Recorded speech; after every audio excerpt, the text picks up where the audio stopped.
Bunda relakan darah juang kami, padamu kami berjanji.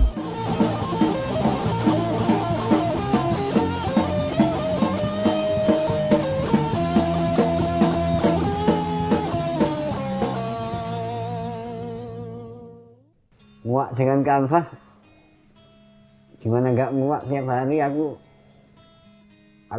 orangnya hiper warkoholik untuk dalam hal bekerja karena mulai 2007 lah aku merasa muak itu ketika booming seluruh Indonesia berlangsung hampir tiap hari,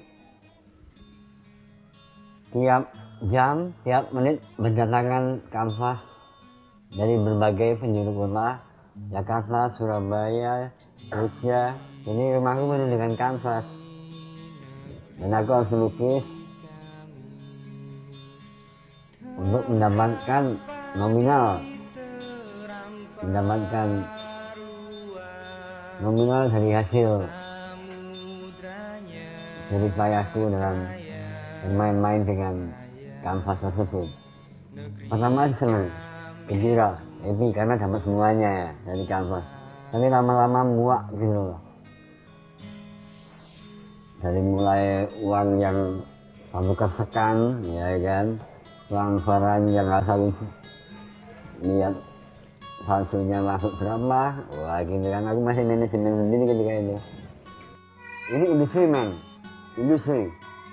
Sebuah industri butuh yang namanya manajemen. Apalagi aku hidup di lingkungan seni, aku butuh yang namanya manajemen seni. Banyak pilihan sebenarnya yang menawarkan. Pilihanku jatuh pada seni sasani sindikat. Oh mereka orang-orangnya cukup ya loyal aku pandangnya dari sekian aku kali berhadapan muka bertemu dengan mereka cukup antusias menyambutku dan aku cukup merasa termanusiakan ya kan karena aku sebenarnya adalah jajah.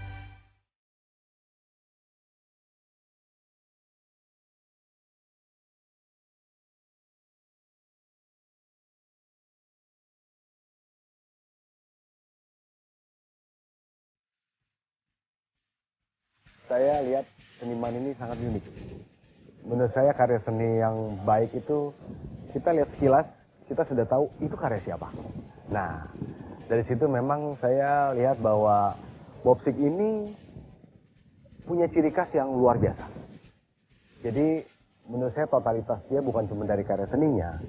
Orang ini soft hearted. Kesenian dia ternyata dengan badannya yang penuh tato itu ternyata di belakang semua itu orang ini hatinya terlihat lembut gitu loh, terlihat lembut. Jadi ya memang saya sadar dari situ memang kelihatan memang seniman harus punya hati seperti itu sehingga dia bisa menghasilkan karya seni yang baik. Ya kalau memang karya seninya terlihat seperti asal-asalan berantakan, tapi sebenarnya ya justru seninya di situ.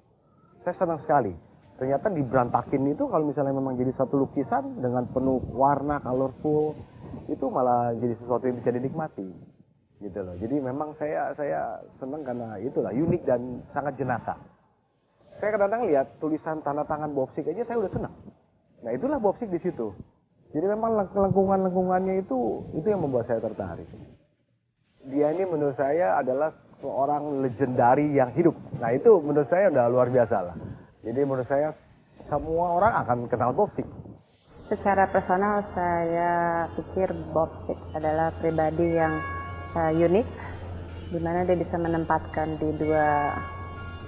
ada dua sisi menurut saya. Di lain sisi dia yang agak pemalu, diam, baik hati, tapi ada sisi juga yang lumayan rocking. Kalau dari karyanya sama juga kayak pribadinya kelihatan. Jadi pas di saat dia lagi keluar uniknya, karyanya juga sangat-sangat unik. Saya agak-agak ngeliatnya agak-agak serem, tapi kalau di saat dia lagi keluar sisi yang lainnya, yang sisi pemalunya, baik hatinya, keluar sesuatu yang indah, colorful, seperti kartun gitu, kayak di dunia apa ya. Sebenarnya seniman atau pemain band atau penyanyi atau DJ semuanya pelukis itu semuanya sama ya, seniman gitu. Jadi kita ada mood tertentu yang harus dijaga ketika mau perform, ketika akan membuat karya. Di sini saya belajar, saya melihat memang diperlukan suasana yang nyaman, yang tenang, yang benar-benar terorganisir dengan baik, jadi tercipta suatu karya yang baik.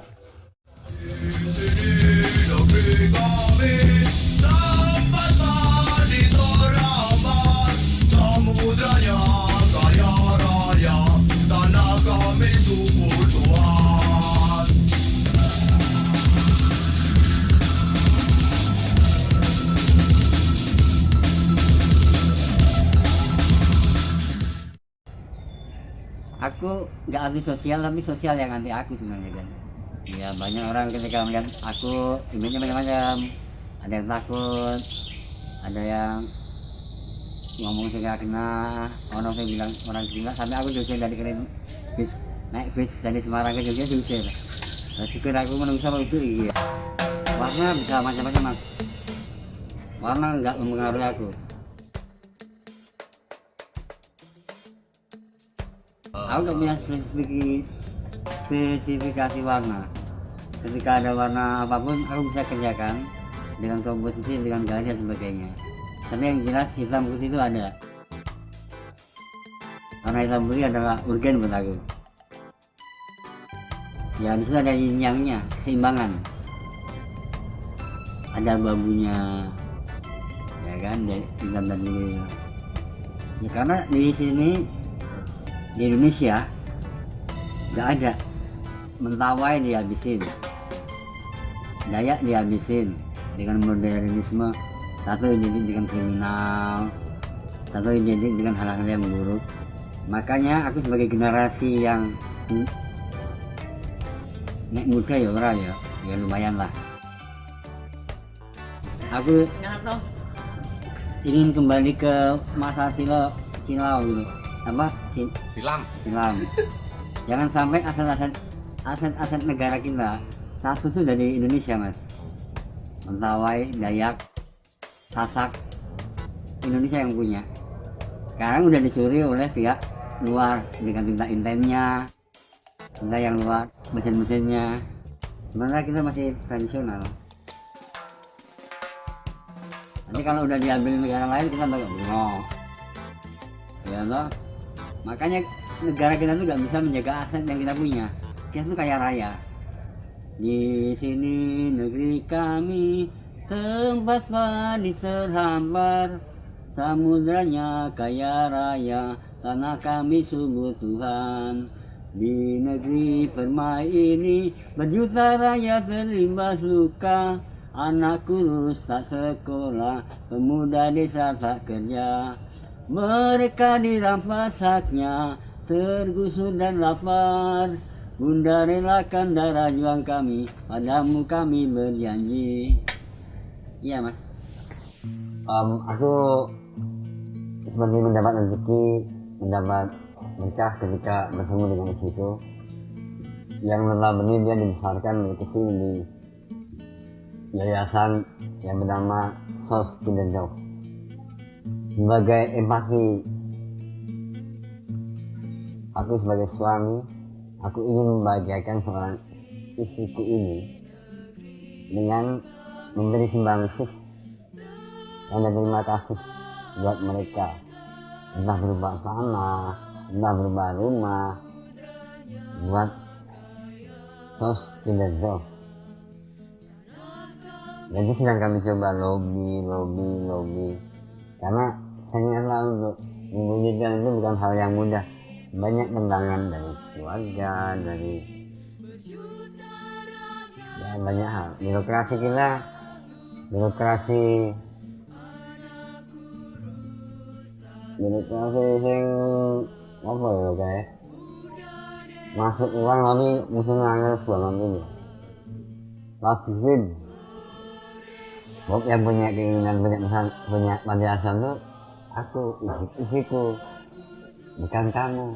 Ya aku jawab, ya aku sekedar mensupport aja. Dia ingin coba aku wujudkan. Jadi aku juga konsultasi dengan beberapa orang kiai gitu loh. Dan aku menambung mereka. Haji tidak cukup dengan naik haji ke Mekah, menyembelih kambing, menyembelih korban-korban,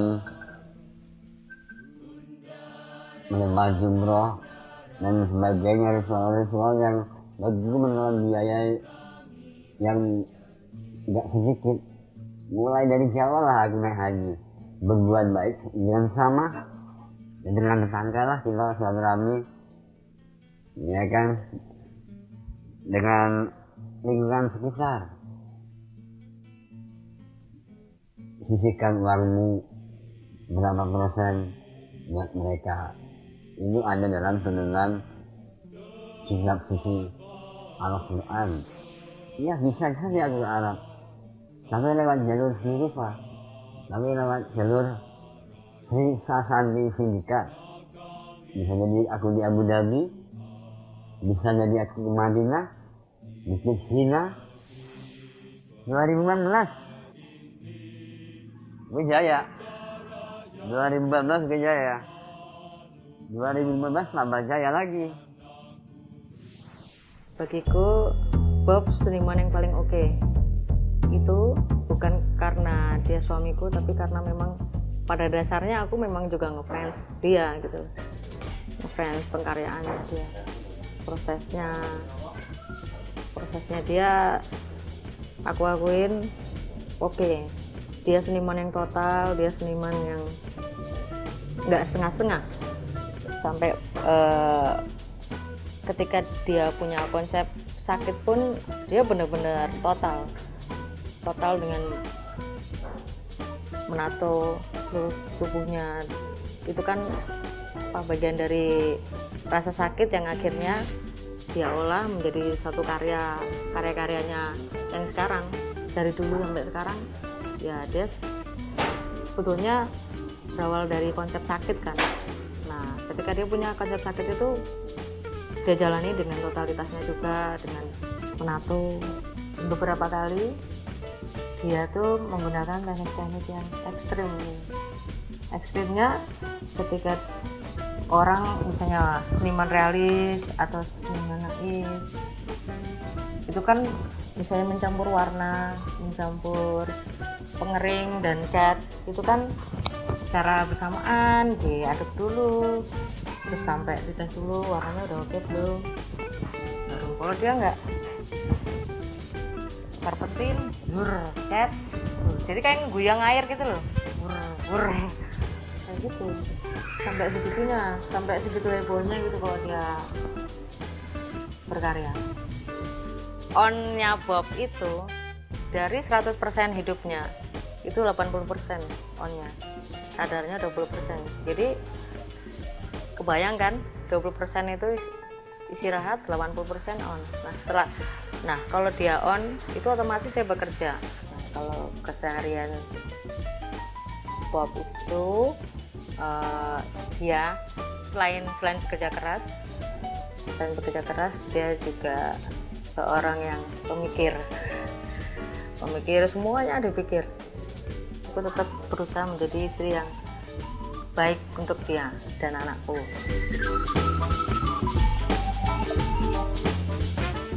Kalau sampai waktuku, aku tak ingin seorang pun mengganggu. Tidak juga kau, tak perlu senusulan itu. Aku ini binatang jalan dari kumpulan terluang. Biar peluru menembus kulitku, aku akan tetap meradang, menerjang hingga hilang pedih-pedih. Luka dan luka aku bawa berlari. Aku ingin hidup 1000 tahun lagi.